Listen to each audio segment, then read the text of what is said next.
Die laaste ry van ons vierkant is soos volg. Weer wit. Ons laaste ry is in wit mos. Weer daar waar jy geslip stitch het, maak jy weer 3 kettingsteke wat tel is jou eerste langbeen.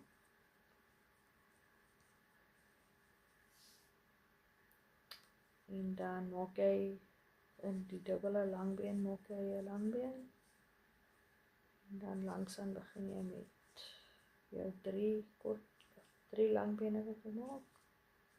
En die vierde een maak jy 'n langbeen, 'n kettingsteek en 'n langbeen.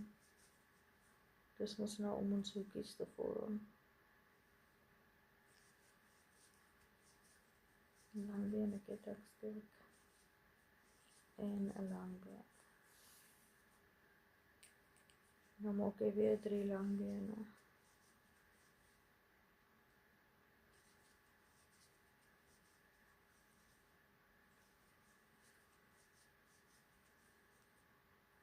Dan maak jy weer in die dubbele langbeen maak jy 'n langbeen. Dan maak jy weer 3 langbene.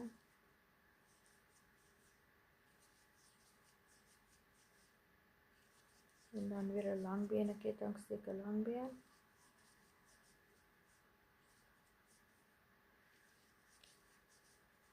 Drie langbene.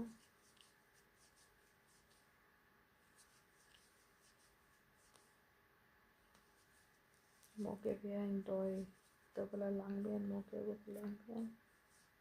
Dan maak jy weer 3 langbene.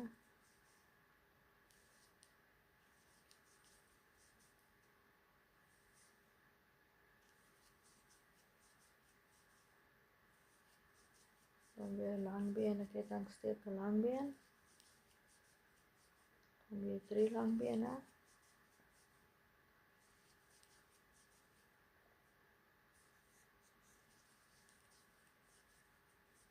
Dan weer 'n langbeen. En dan weer 3 langbene.